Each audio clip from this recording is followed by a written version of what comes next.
Now make una know say if you dey go Europe now, you have to go fly direct to go Algeria.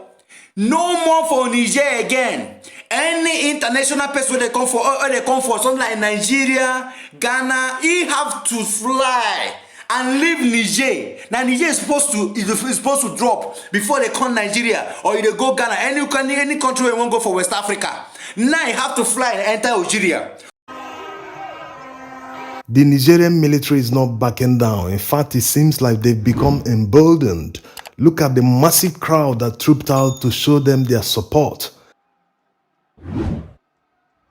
And basking on this massive support, they've gone on to close their airspace. The implication of the closure of this airspace will hurt Nigeria's economy more than it will hurt Niger.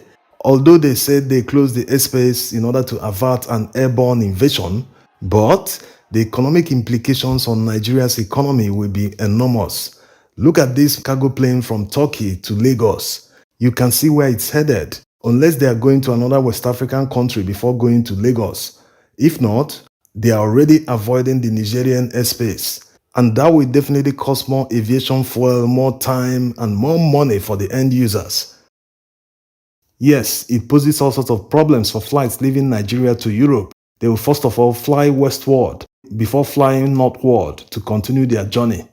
Also, Niger might not have the capacity to police their airspace.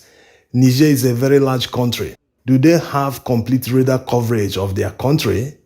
Even Nigeria achieved total coverage not long ago. Let's even assume that they have total coverage of the western part of their country where their capital is.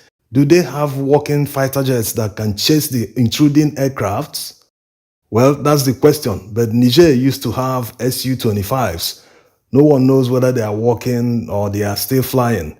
But whether they can police the airspace or not, no commercial airliner will take the risk because of insurance. If someone closes his airspace, you have to respect it. Libya also is closed because there has been crisis there for a few years now. So that leaves Algeria as the only option for anyone going to Europe from Nigeria. And imagine what will happen if this problem escalates quickly. What if Mali and Burkina Faso joins Niger in closing down their airspace? Imagine the distance an airliner will have to fly westward in order to avoid these countries before continuing their journey. That will definitely double the price of the tickets, and the passengers will bear the brunt. This means that we sanctioned ourselves instead of Niger. Yes, the economic sanctions from ECOWAS to Niger was too hasty. Is it a retaliation from Niger? They've been under sanctions for the past 1 week. In fact, they were also threatened with an invasion if they do not step down or return the deposed president. Well, call it whatever you want, but that's their own leverage.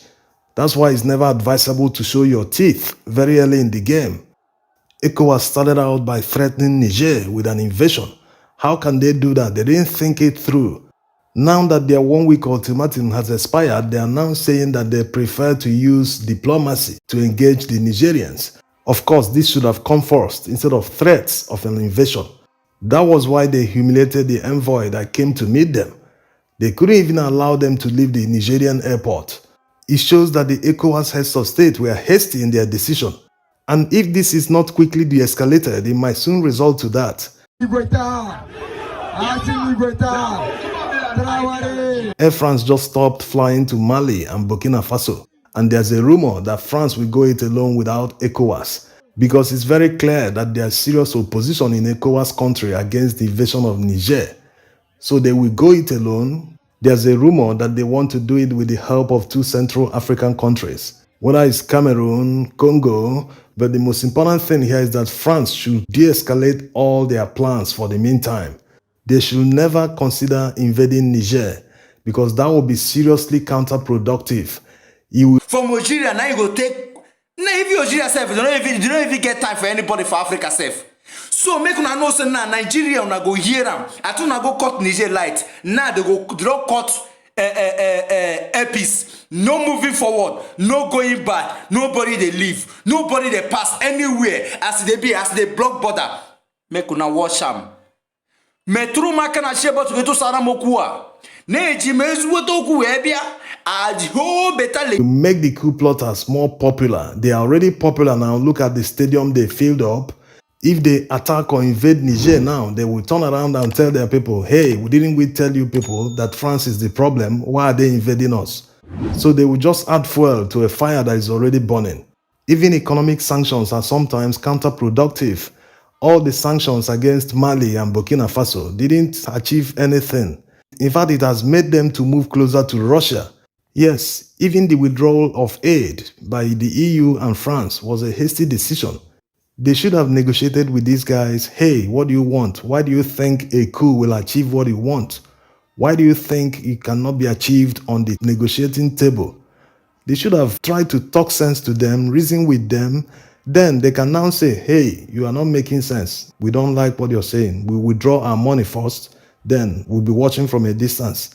If you do what you say, then we can bring back our money. But immediately this coup happened, they withdrew everything. Yes, it's their right, but it reduces their chances at the negotiating table. The military junta will no longer trust them because they already see them as people who have taken sides, who are trying to order them on how to govern their country. So they've lost that confidence that should have been established if they had stayed and negotiated a little bit longer before withdrawing the aid. That way, they can at least buy their trust, get them as partners and say, but we are not going to fund a military regime. But all that is lost now. It's not as if the Nigerians are not suffering. All that foreign aid was meant to help them in the first place. And these military guys, they won't feel the suffering because they are the ones controlling whatever revenue that is left in the country.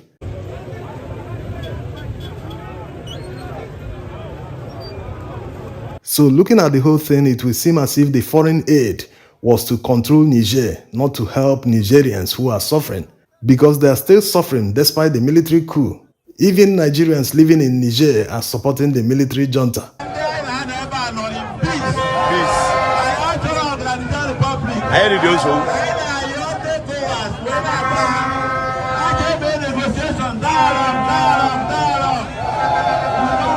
We don't want war.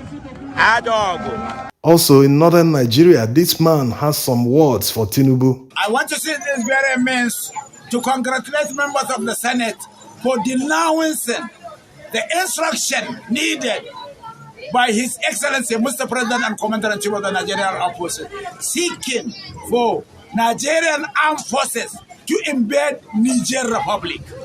Nigeria and the Niger, we are together. You, Mr. President, Alhaji Bola Ahmed Tinubu, able to say you share borders with Niger, the Yorubas, no western part of Nigeria, Lagos, Ondo, Ekiti, Oyo, Oshun. If they share the borders with the Niger Republic, can you suggest for Nigeria to go into war with the Republic of Niger? So don't play with our intelligence. The truth is, no one wants a war on his doorsteps. The Nigerians are taking it very seriously. It as EDP, Inter master, everyone Inter master, share and make it spread like weed for ground. Because everywhere don't bust like the way they bust, the whole don't bust everywhere. So make una know as they go. Because me are the verse. Una go see as I tell the so me are the verse for this kind of something wait to do because they intervene for nothing, waiting not consign now for your own country. Never even save your own people. Insecurity, they kill your own people. They kidnap every blessed day. But you want to go save another person. Because all of them na number one. All of them for number one for criminal. They've deployed more military men to the borders with Nigeria and Benin Republic. They have also moved some heavy equipment in case there's an invasion. So they take it very seriously. Also, the Wagner guys are already on ground in the capital. When you look at all these, you will see the inexperience of Tinubu in full glare. Despite some people saying that this decision was taken by ECOWAS, that it has nothing to do with Nigeria alone. But they forget that Nigeria leads ECOWAS, Nigeria leads ECOMOG. When it comes to contributions of troops, of money, whatever in ECOWAS, Nigeria is always the first. So Nigeria can always influence the decision of ECOWAS. If Nigeria doesn't want war with a particular country in ECOWAS, so it will be. No one will go to war without Nigeria in ECOWAS or ECOMOG. So that's the problem, incompetence. The same way he removed petrol subsidy without thinking it through. without thinking about the impact on Nigeria's economy, without making any provision for